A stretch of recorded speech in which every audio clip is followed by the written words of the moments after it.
I'm Van Sebastian, here with my co-host S.A. Baz Collins for this week's Written on the Edge Season 10, Episode 28 interview. We'll be talking with Dr. Larry Mass and discussing his partner's book, A Song of Myself, as well as diving into some new stuff. So let's get to know our guest. His partner, Arnie Kantrowitz, leaves behind a legacy as a true pioneer, champion of SAGE and the gay rights movement.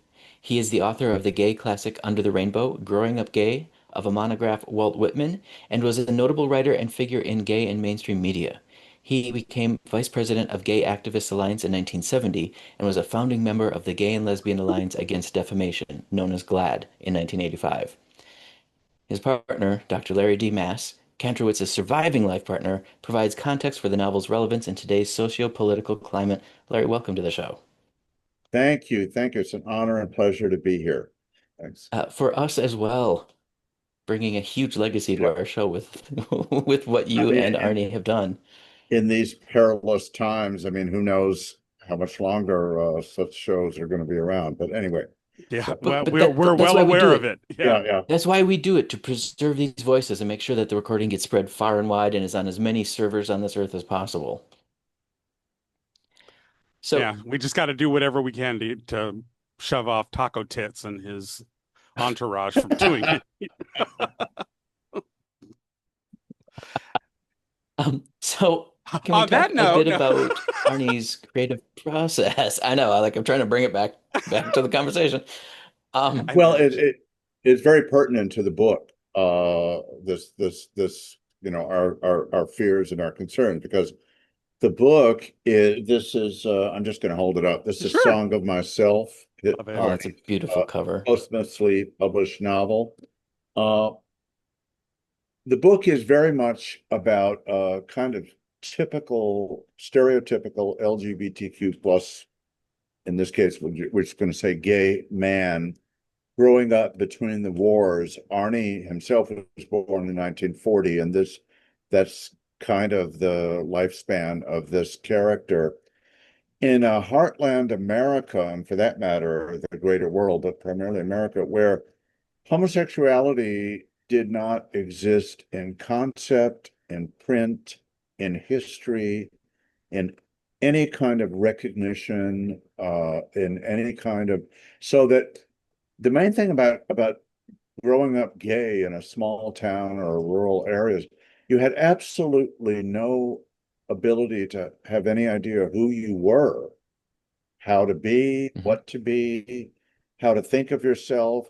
There was no context. Nobody acknowledged the Right. difference. There was no history. There was nothing that was. And so this is the story of such a person who comes of age and experiences all the kind of fallout from that, crushing oppression and silence of trying to wend his way and find his way, knowing that he's this distinctive individual with these traits and characteristics and longings and needs, and but how to proceed on that journey is, challenging to say the least, and that's his story, Mhm. so Yeah, I mean, to that story of the point, novel. even growing up as a little, young guy in central Wisconsin, the only representation I saw on TV was fake. It was John Ritter's character in Three's Company, and he was a joke, and he was fake. That was the only thing I saw that was even remotely like me. Right. The very young children are still kind of in this situation of not having any recognition or acknowledgement. And that sort of compounds the tragedy of all this anti-transgender healthcare kind of stuff, because a lot of these people are people who, have basic issues of identity, gender identity, and need that support. And society wants to just eliminate all that. Of Hmm. course, that's fascism. I mean, Right. there's no need to pretend that there's anything other than that going on at this point. And fascism is about just crushing any and all, non um, complementary or supportive narratives in terms of, the ethnicity or the context. So there, it's not just in this case in America at this point, it's everybody, it's all minorities. I mean, they want to really expunge or eliminate and drastically delimit any kind of history or acknowledgement or recognition. You know, it's pure fascism.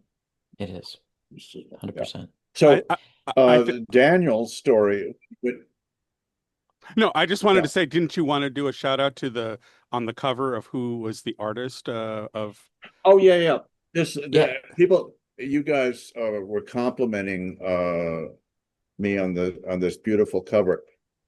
Everybody who sees this cover absolutely loves it. The designer of the cover is a gifted artist named Tatiana Fernandez.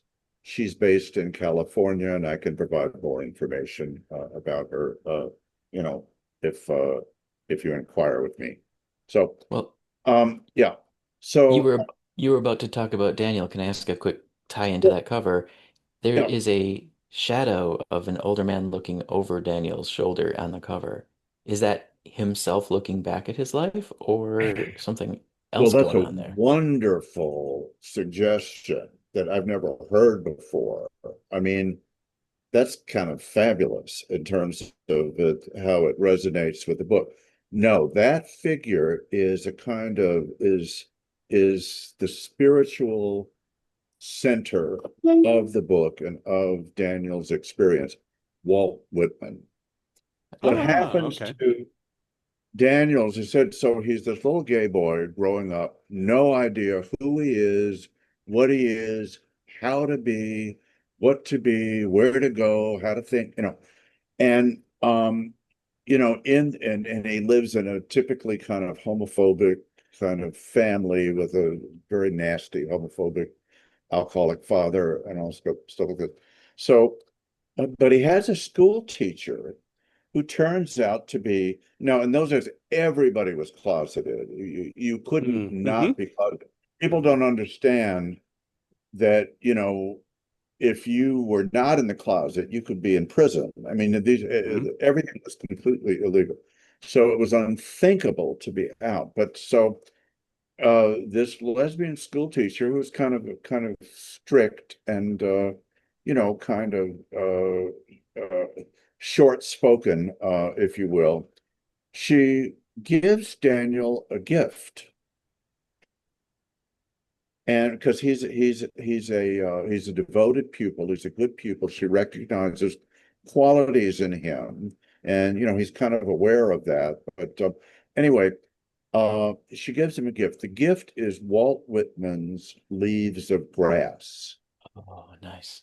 Walt Whitman is the great gay poet of America and democracy and of gay consciousness and awakening, of gay liberation in many ways. Now, these are struggles that are still going on to bring Walt Whitman out and have him more widely recognized as gay, and that Arnie, the author, became very involved in. But meanwhile, the little boy, Daniel Del Blake, is his only he eagerly devours this book and finds himself completely engrossed and enamored with Whitman's poetry, and he recognized instantly Whitman becomes a spiritual mentor and guide, and this book becomes his Bible, his guidepost for the rest of his life. And Daniel's also a budding writer, and it inspires him to write poetry in the vein of Walt Whitman, and also to write his understanding of the gay man that he understands Walt Whitman to be, which it has to be is to a certain extent couched, not not always in Whitman's poetry, but so Walt Whitman is very much the spiritual center, heart, and soul of this novel. And so you get this rich experience of gay American history and a real introduction to an experience with Walt Whitman that has no counterpart that I can think of. The one of the little questions that you sent that you asked me was, could I think of a movie that's better than the book? And I thought, what? But I thought of two things. There's two things that I would say that really are on the same plane as this and that are very complementary. One is The Wizard of Oz, both the book and the film. Because if you think about it, The Wizard of Oz is about this little girl who's completely displaced by stuff that happens in her life. And her journey is one of looking for herself, looking for home. And that is also Daniel's journey. And that was Walt Whitman's journey. Who are Mm-hmm. you? How, what, giving validation to alternative viewpoints and lifestyles, alternative lives, people of difference, so, but the thing is, so in this sense, the book is very, very rich and highly recommended for anybody. But there's now an additional layer of interest, which is it's great for the book, but it's not great for the rest of us, for anything else, which is what's going on in the world today. So what you were getting in Song of Myself was a kind of this gay history or history that we've all lived through. Mm-hmm. And it's written in the sense that this is how it was. We're retrieving our history and all of that. But now, today, all of that history is coming roaring back. I mean, it was never completely gone. The Right. fears of, reactionary backlash and political movements, the right and left, back and forth. Those are things that were always likely at some point to be, coming back at whatever level. But the extent to which it has, it's like one of the greatest, I just call it the Nazi takeover of the world, and it is a full-blown tsunami at this point.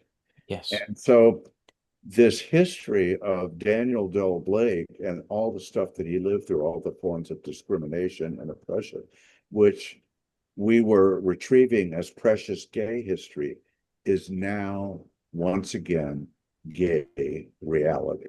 I'm just using that word gay because I won't use all the other acronyms. Right. Yeah. But it's So an accurate representation of the character too. I mean, say again. the just saying gay is just an accurate representation of the character too. Yes, yes, yes. So uh so instead of reading like, history with that sort of safe removed, I mean, you know, you read about Roman history and the gladiators and all that kind of stuff like that. You think, oh, but there's a way of, because of the distance or what seems the distance between them and us, you can breathe a little bit. You don't feel like, geez, this is what's happening right now. Actually, I take that back. I mean, that is what's happening now again. So Right. the ancient Rome has also come roaring back. So here we are. History is once again, what was history is now again the present. Yeah, history definitely has echoes, if not full cycles. So, how much of Daniel's life does the book cover? I know it starts when he's young. Yeah, it starts that he's a little boy. He's just he's like an adolescent, a child. Right. Yeah. He lives on a farm in upstate New York, an apple orchard farm. His father's an alcoholic with secrets and, you know, kind of part of a religious fundamentalist kind of, sect of some kind. So, But how much of his life does the book cover? Well, the book goes all the way. So this character is born around the same time as Arnie was born, 1940, and goes Mm, all the way well into the AIDS epidemic. So okay. this great panorama of gay life, gay culture, gay experience, and all the sort of big things that happen to gay people, like, being dishonorably discharged from the military, being, classified as undesirable, being entrapped in public situations, Hmm. and arrested and imprisoned for lewdness and disorderly conduct and all this other, you know, the whole Litany of charges that were often thrown at. Yeah. he goes Right. through this whole thing. And he's come from a relative poverty. Oh, he leaves home, so he has no. His only hope of getting more of an education is to go into the military, and if he could hide, being gay, which he was pretty good at, then he could get like an educational. They had they Hmm. would pay for your Hmm. education. Right. That was so he actually enlists in the army in part to get away from his family, but also with the hopes of getting that education. He fights bravely. He goes off to the World War II in the Pacific. He fights bravely. He's entrapped for being gay, dishonorably discharged. And so he's never able to get that education, or for that matter, any kind of work. I mean, he tries to get work, and he's listed as dishonorably discharged. So he Hmm. can't get work. So he ends up doing what a lot of gay people ended up doing, working on the periphery of society in cafes and gay bars and bathhouses and all this kind of stuff. But meanwhile, continuing with his writing and his he's got indomitable spirit, so he manages to prevail against all these things that would kind of typically happen to gay people historically, and are coming roaring back again. And so it's a very rich thing, this novel. Well, I mean, both you and Arnie have the knowledge to write that history and write it well. I mean, just It the comes through organizations lived I experience. listed from his bio, yeah. Hmm. Hmm. I mean, Yeah, I mean, there it is. well, he was born in 1940 and I was born in 1946. And I grew up in Macon, Georgia. Ooh. And being gay wasn't even imaginable. I mean, I think I've heard the word homosexual from a camp counselor once when I was an adolescent. But otherwise, it's just, it was like Daniel. But I was also Jewish. There was a Jewish community in Macon, but that was in some ways even scarier. So I ended up in some ways actually repressing that even more, although I was aware of it, and it was, it wasn't like being gay where you're blind. You're Mm, going blind. But the only thing we have is gaydar. You meet somebody like yourself, a Hmm. classmate, or who becomes your friend and that kind of thing. So right. Right. yeah, no, we lived all that. And Arnie lived his share of that. And he wrote this is a would be a rich companion to this. He wrote what is considered by a lot of people the classic gay novel of coming out, Under the Rainbow, Growing Up Gay. I'm going to show you a little show and tell. This is the original, Hmm. Under the Oh, wow. Rainbow, Growing Hmm. Up Gay. And this is from like 19, geez, what's my, uh, 1977. And here is they republished it as a Stonewall classic. Oh, Um, very nice. St. Martin's Press. And I think a new version of it is coming out again. I don't have the details, but next year will be I think the 1977 will be in 1920 and 2027. 2027 it's going to be 50 years. It'll be the 50th anniversary of, Yeah. of the book. So, yep. And even Yeah, it's then, just even in the 70s, and those of us from a certain age, we grew up and you only found these things by happenstance. Exactly. It was not a concerted, there was no collective, which is why we do this podcast, because we come from an era where we know this shit is not set in stone. We can go back, and as they are trying to do, the only thing we have going for us that I see is that as a community, we're very resilient, we're very resourceful. It is quite uh, hard to put us down in that we figure out ways to still reach out to each other. We're very good at that. My fear has always been, and there's that show Fellow Travelers that was out, and while it's a dark story, I think these dark stories, It's a Sin is another one, where these darker stories of our community, I think, show the children out there, the ones that are coming up, what we went through. And I think what we as people from those generations, and I'm getting this feeling from the book that you're talking about, is that we need to say, hey, pay attention. This stuff can still happen. And I think that that is why the book that your partner wrote is so valuable to our community, because it's a way of contextualizing it and giving voice to something that is still over our shoulder. We know it's at our backs. And I think a lot of the children get caught up in their social media, their TikTok dances, and all this stuff. And it gets to a point where you just kind of go, yeah, I want you to have fun, but pay attention. Shit's going down. And I think I've been watching a lot recently, and I don't know if this has been your experience, and I think it ties into the relevance of why the book is important, is I've seen that a lot of people are commenting that they want Pride to go back to what it was.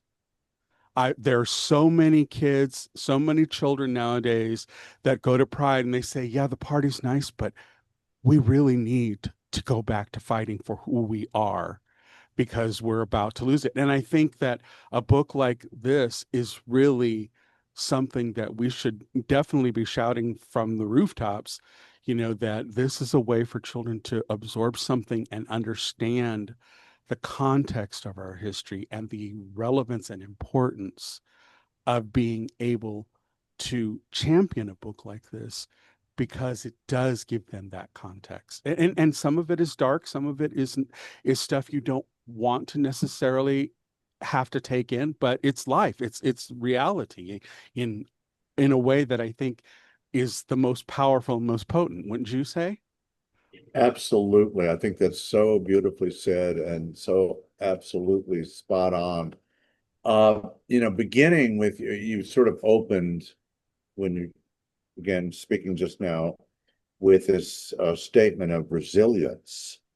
We are extraordinarily resilient. I mean, we are a relatively powerless small minority, but we have already established a remarkable history of resistance and resilience.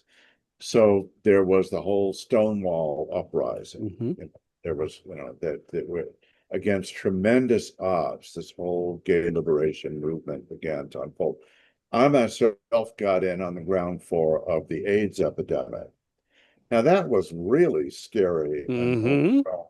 I mean, we, that just and in that situation as well, we really rose to the occasion. So what's happening now is very scary, very daunting, very frustrating, very defeating, very overwhelming. But but on the basis of the history that we've already had in our own times, we have good reason to believe that we can prevail and that we can once again defeat this menace, this plague of fascism that is once again, metastasizing over the entire world. And I'll give you an example in the current situation, how this can and will happen. It's going to go forward. We're not going to go back. I mean, if our adversaries are hearing this, they're going to say, well, you're not going to go back if, but you may be destroyed. Maybe that's what'll happen. And that's one thing. So here's the example. Did you hear about gay pride in Hungary? I was just going to mention that. I was just going to go there. Well, so just a little personal thing. I've been to Budapest once. My husband, by the way, is Hungarian. That's another digression. But well before I met him, I was in Hungary about 25 years ago, I think it was, something like that. And in Budapest. And That would have been just I around was that would have been just around the time Orban was coming up, right? Well, this gay pride march that just happened was the 30th anniversary. So it was 30 years ago that I Okay, was in okay, Budapest. I okay. was just like it was on a tourist travel trip with a Gotcha. friend. Hmm. Okay. We wandered into the big square, and there, right in front of us, was this little ragtag group of about 15. They looked like gay and lesbian teenagers. They had kind of rainbow hair, and they had a gay pride banner with rainbow colors on it. That turned out to be their very first gay pride demonstration. I was there, and we were in the square. Right before our eyes, they were beset upon and beaten bloody and taken away by goons, by these goons that are, that are kind of people that are doing this immigration thing now. So, so Orban is like this, parody of the autocrat. It's like, they're all the same. They're all, it's like a mafia of these people, the mob bosses, and so he's absolutely hated in Hungary. He has no actual support or following. It's a police state dictatorship Hmm. that's run by oppression. The people hate him, especially the young people. And so they hate him to such an extent that in a society that doesn't have of itself any great necessary love for gay people, the biggest anti-communist, the biggest uprising against authority in any communist or formerly communist country anywhere was this 30th anniversary march. 400,000 It was people, amazing. despite Orban's forbidding any assembling of it. So it was a real, it wasn't a slap in the face. It was a spit in your fucking face. Yeah, Sorry. we're complete You know, with a lot of yeah. these. Yeah.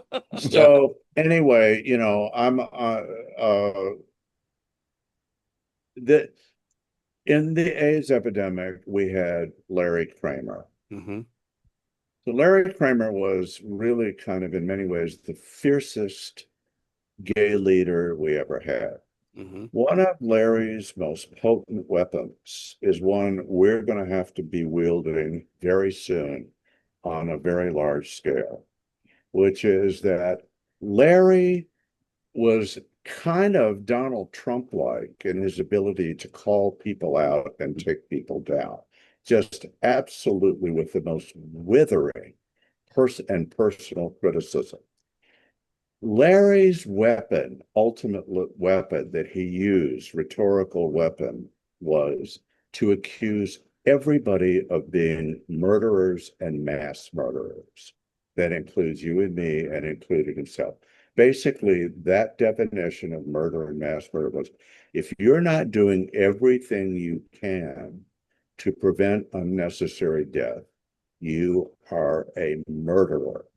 We need to pull that weapon back out and start using it Start big time. leveling it. Yeah, because what we're facing with this Health and Human Services, this RFK crackpot shit that's going on, he's an AIDS denialist. He's an AIDS denialist. These are, I don't know what you know about AIDS denialism, but the biggest single catastrophe in the history of preventable deaths from AIDS took place in the early 2000s in South Africa because the premier and the health department were AIDS denialists. A third of a million people died unnecessary deaths. That's exactly where we're headed again under the Trump RFK fascist tsunami juggernaut. The one thing I will say is our saving grace is that we have platforms like YouTube and several others that where we're able to get on and spread the word about it, which is something we did not have as robust a system. And when we did what we could back in the 80s and 90s, but the ability technology wise to get the word out, to start spreading it, it's something that I think the children are really, really good at that part of it because they've grown up with it. So they think of ways of implementing a message that a lot of us older folk may not necessarily. And I think that it has to be a meeting of these two philosophies and approaches to activism. And getting back to the book, I think this is one of the reasons why this book is so important, because you have to have that way to bridge between the generations. The kids really understand tech. They really understand how to Yeah. get the word out there, how to viralize things like that. And the one thing we have going for us, aside from our resilience and our resourcefulness, is the fact that these people that are in power are fucking idiots. They are just morons. And Well, but they're clever. See, there's the difference. They're not smart, they're not geniuses, they're clever. And when you're clever, you know how to exploit and how to propagandize. And I I think think not I think nothing we've said is more enraging to them than the accusation of how fucking dumb they are. Okay, so so I assume this will get some kind of retaliation, but anyway, it's not just that they're stupid. There's incredible stupidity, but that, unfortunately, because of what you said earlier about tech savviness, a lot of this is happening at that level. There's enormous money, oh yeah. sophisticated technological organizing, and They're the new robber barons. yeah. So I mean, it's not. I mean, they have formidable tools and resources that they're using, and so the dumbness thing, uh, it's more a problem of soullessness than dumbness, I think. They don't really have the spirituality, or they don't have any of these values that normal people cherish and hold dear. And Right. it, we're speaking pretty wildly now, We are. without, And without quite enough context, but It's in our DNA as yeah. queer people of the Gen X and the Boomer generations and so it's in our mhm, DNA. Yeah. right. But, in the interest of time and bringing this Okay. back, is there anything about Song of Myself that we didn't think to ask that you would love people to know?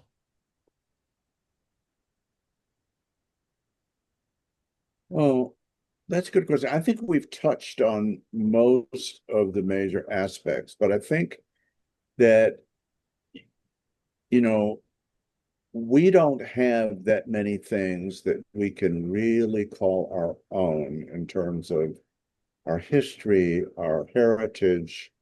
I think, there are a number of books, there are a number of artworks, but this is one of these classic novels of gay consciousness and experience, that I think is really can and will become a cornerstone of our heritage. Hmm. So, and it has the potential to become a real classic as such, something like The Wizard of Oz, or Right. something like Leaves of Grass itself, the Mm, inspiration for hmm it. hmm Hmm. So I'm hoping that people will become more aware of it, and I know they'll embrace it. So, Love that. Are you ready for those get to know you questions? oh yeah. So what is it I, we're doing? well, So, I'm going to run through do you it. remember inside the actor studio at the very end, he would just ask a bunch of get to know you questions? Okay. That's That what was the these are. spirit in which we came up with this part. So these are just those questions that we sent you earlier, just so we can get to know you better. Okay. All right. So go ahead. Well, we'll get to that. Just want to let everybody know if you enjoy what we're doing here, make sure you like, subscribe, comment, tell all the people about it because books like Song of Myself are very, very important. We need to and make sure they get out to the community, get out into the real world out there, the mainstream, to let them know the relevance and importance of works like this. So if you really enjoy it, please like, subscribe, and comment. And also, you might want to hit up our Patreon and help support us, keep the lights on at patreon.com/rope podcast. And with that said, okay, you already answered question number one. So I'm going to start with the second question. Which fictional character would you most like to be friends with? I think Arnie Kantrowitz was a very gifted teacher. He was very much beloved and appreciated by his students. Um, and so the this teacher that he has, she's lesbian, she's a closeted lesbian, Miss Standish, who gives him What a leaves. wonderful name. Yes, she gives him this copy of Whitman's Leaves of Grass. And you know, I had the incredible privilege and gift of being Arnie's life partner for 40 years. And he was indeed this extraordinary teacher. He was, I just learned so much from him, like his students and his people. So I would want to meet his teacher, and he has lots of encounters with a very wide range of characters, and people who are more heroic or less heroic. But another one is he becomes uh, very much taken under the wing of a famous photographer. She's also lesbian. Minerva White is her name, and she's very successful, and she takes Daniel under her wing, and becomes just like Leaves of Grass becomes a kind of Bible that he carries with him, and constantly refers to. She he she takes photographs of him that he carries with him for much of the rest of his life. So That's Love, I beautiful. love that. met the two ladies. Yes. All right. Well, what is the most fascinating fact that you know? The most fascinating fact I know about what? Whatever. Your call. Any fact that tickles your fancy. Well, I think the most fascinating fact that I know is that I'm going to go back to Larry Kramer. Mhm. Larry Kramer, and I'm telling you, Larry Kramer had a reputation for being wildly over the top in terms of his rhetoric and invective and all that, and calling everybody murderers and mass murderers. Mhm. There's one other thing about Larry that's absolutely rivetingly fascinating. His track record of being right about stuff was approximately 99.99999%. So when he accuses all these people of being murderers, instead of saying, "Oh, that's really incendiary, much too strong language," my thought is, what fascinates me is, well, what kind of murder? In terms of the murders, the deaths, unnecessary deaths from AIDS that are going to start happening because of RFK, we will call that murder in the first degree because It's literal blood on your it's hands. premeditated. Right, right. When we started AIDS, we didn't know what the cause was. Right. When the epidemic first unfolded in 1980, 81, we had no idea Hmm. what the cause was. We know it now. We know what the medications are that work. So if you're depriving people of those medicines, you are committing premeditated murder. And if you're planning it, you're committing conspiracy to murder. Right. Larry Kramer's big dream was that all these people would be hauled into international criminal court and tried for war crimes. Right. Yep. So, Totally with it. All right. yeah, Well, what was your favorite subject in school? I'm an opera person, Oh, and my world, my world. I am, I have these.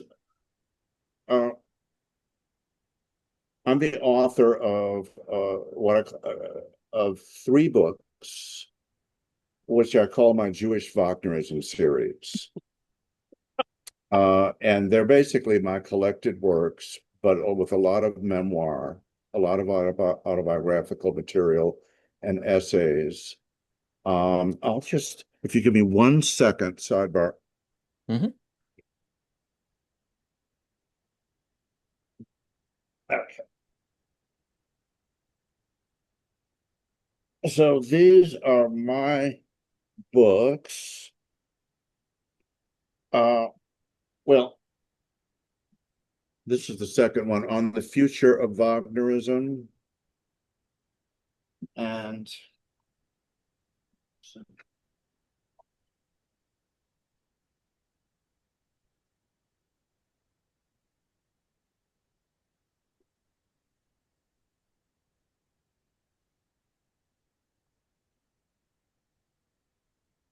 Confessions of a Jewish Wagnerite was the first. Nice. That came out in 1990. This came out a couple of years ago. Um, and this is the only book so far on Larry Kramer. It's an anthology that I edited. We Must Love One Another or Die, The Life and Legacies of Larry Kramer. There is a biography of Larry in the works that'll be coming out, I think, next year by Bill Goldstein, Nice. authorized biography of Larry Kramer. That's not by me. So um, Bill is a good friend and colleague. So I'm sorry, the question is, What so was your favorite subject in school? so my favorite subject in school, I'm a physician. I sort of like have a lot of irons and a lot of fires. My field was addiction medicine, but I would say that my favorite subject in many ways was music and opera, and within opera, Wagner, which turned out to be, lead me on a journey because I'm Jewish, and that entailed a lot of challenges. I think most writers have a perch of some sort that they view the world on or through. In the case of Arnie Kantrowitz and Song of Myself, that perch, like that sort of position of observing the world and observing what's going on, was via Walt Whitman. Walt Whitman was Arnie's lens. My lens was being a Jewish Wagnerite. My lens on the world is being a Jewish Wagnerite. So that's, obviously these things touch on lots of other areas, but so Mhm. Excellent. Okay, well, before making a telephone call, do you rehearse what you're going to say? Sometimes, Depends on the uh, nature of the call. depends on the nature of the call. I recall,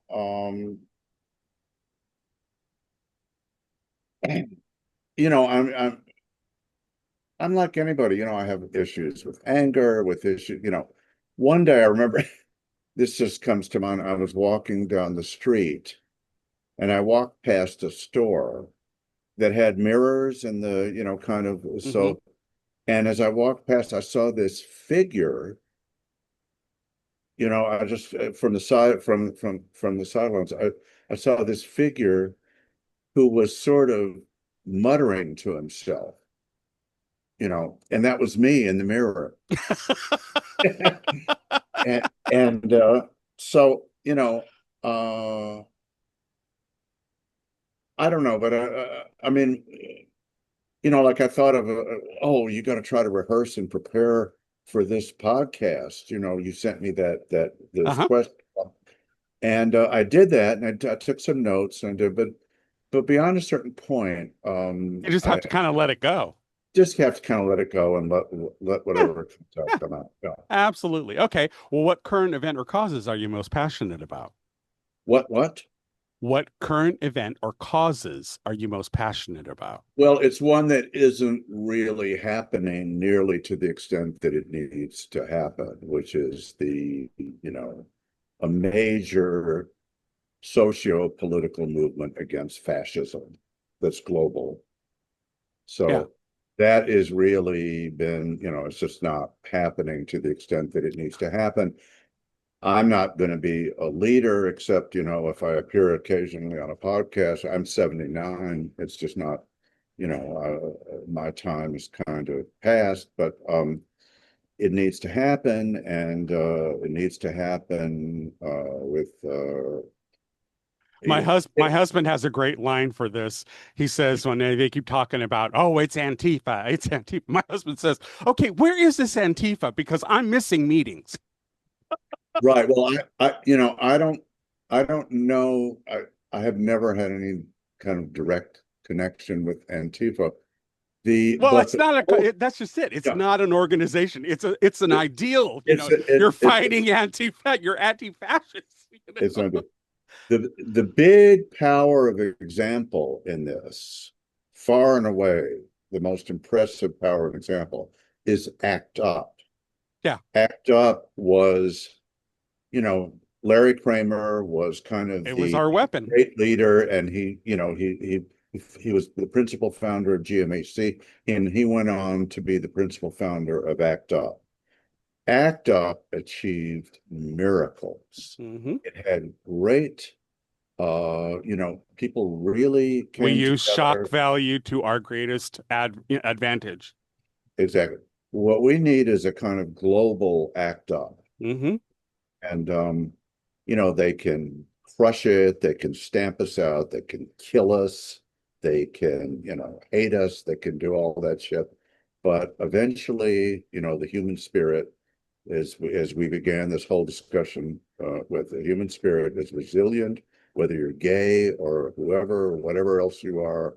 You can't crush the human spirit. You can't crush history and memory and caring, and And uh, as we learned with Jeff Goldblum in Jurassic Park, life will find a way. have you seen the new Jurassic Park? Have you? No, I haven't yet. Yes, It's and I pretty regret good. that ticket price. We saw it well, especially we saw it with 4X, 4X, 4D, whatever that is. Hmm. That kind of like, Oh yeah. Huh. that was fun. Yeah. Okay. Well, It that's good. was it just to follow up on that. It's a very fun standalone movie, but mutant dinosaurs that have no relation to real dinosaurs sort of took me out of the Jurassic world. Yeah. Yeah. Yeah. All right. Well, if you could visit anywhere in the world, where would that be? Oh, let's see. I wrote something down.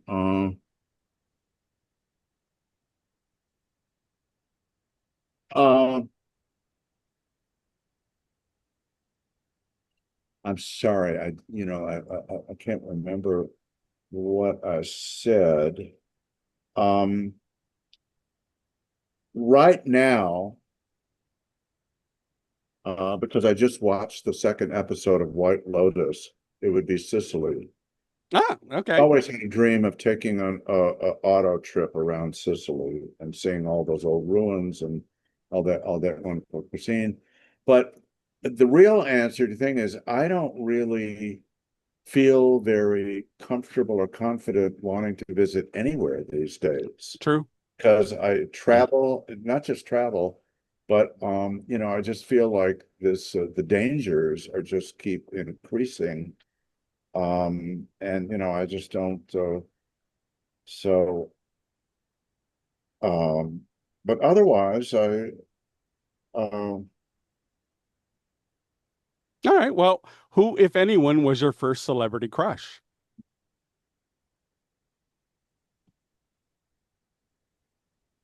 my first celebrity crush probably was John Gavin in the movie Psycho.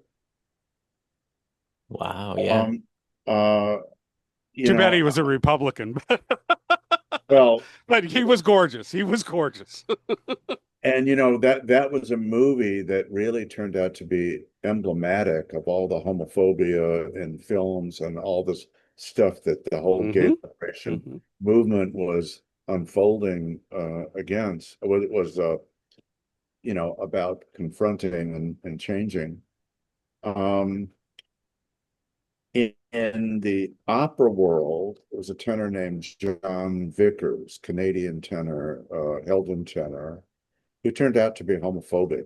It's just, like a lot of these people turn out to be Republic. The wealthier they are and the more successful they are, the more they're really of their class rather than, and conservative values. Not always, but But to a good degree. Yeah, you're right. yeah. So he turned out to be homophobic. But you see, that was that's why I say I look at everything through this perspective of being a Jewish Wagnerite. Wagner is one of the most is probably Anti-Semitic.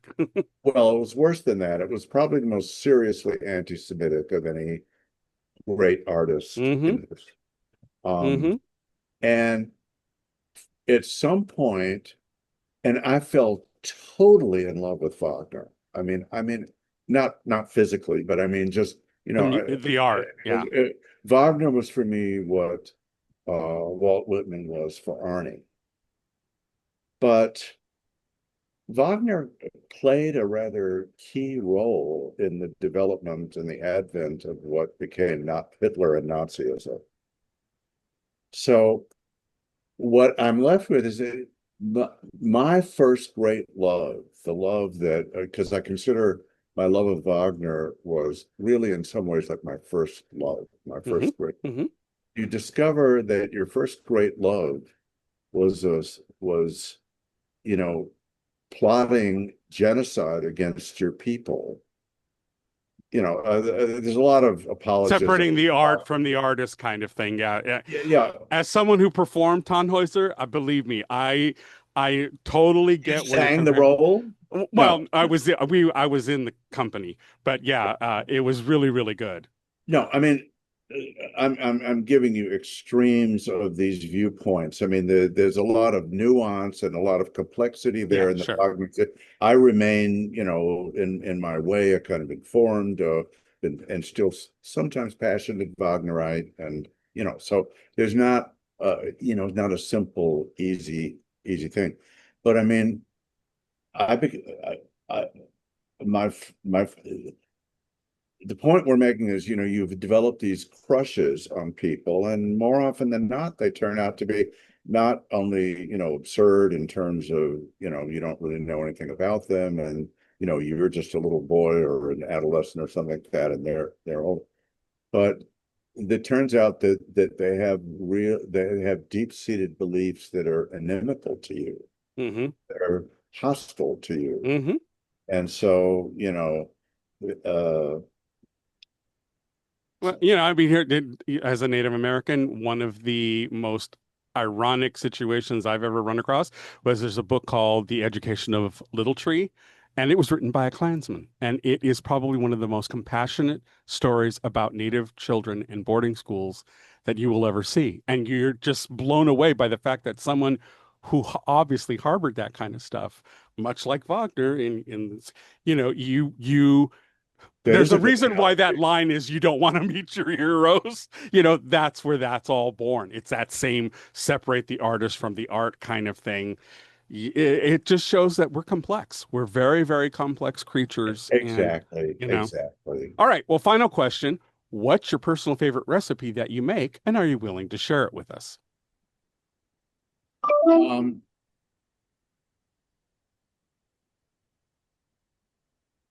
well, I make a kind of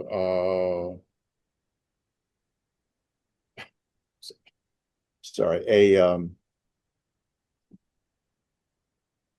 in the recent period, it's been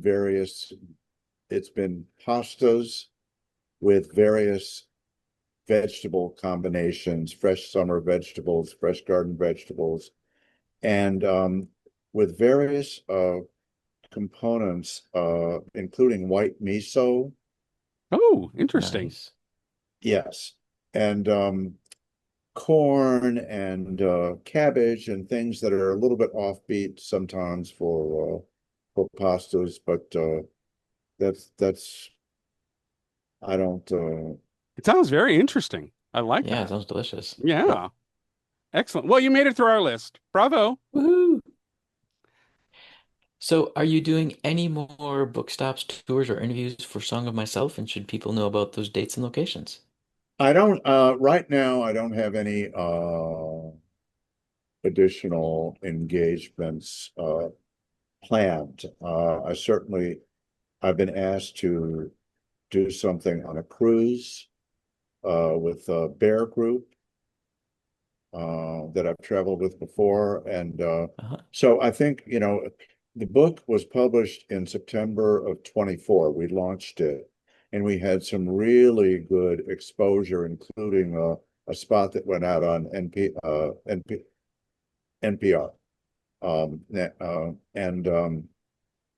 so we've gotten some really good traction, and but right now there are no further big events that I can give you the dates of. Well, where is the best place for people to check on updates, see what else you're up Well, to? Is there a yes, website? I have a website. Bravo. It's lawrencedmass.com.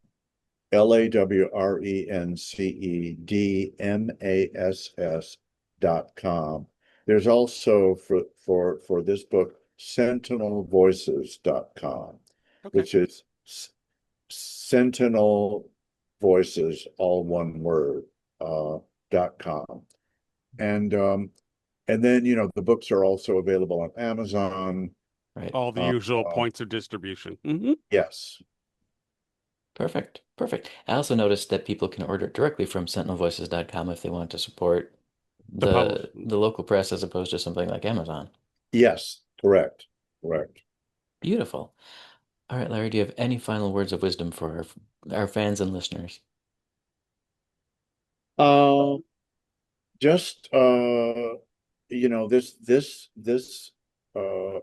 these exchanges with you, this podcast has given me a real strong sense of hope for our resilience, which you were so articulate talking about. And I think let's just keep that as our byword and as our guidepost, to just keep being resilient and keep showing up. And, no matter what Larry Kramer used to say, damn the torpedoes, just, you know, Yep. keep being Beautiful. who we are and, on our way. I love that. All right, folks, we'd like to extend a huge thank you to Dr. Larry Dimas for coming and sharing Arnie Kantrowitz's work with us, as well as announcing his own to us, which I didn't know about till today. Yeah, see, Thank you you, Larry, got all so kinds of book much. offerings. All right, we at Written on the Edge are proud to introduce you to new media by queer content creators. If you enjoy learning about new artists or hearing our thoughts on entertainment media, please like and subscribe so you get the alerts for new episodes. Our show was produced by Rogue Ravens Media, so for disclaimers, links to social media, our listen stations, or to sign up as a guest, visit www.roguepodcast.com. Tune in next week for your queer media fix. Bye bye now.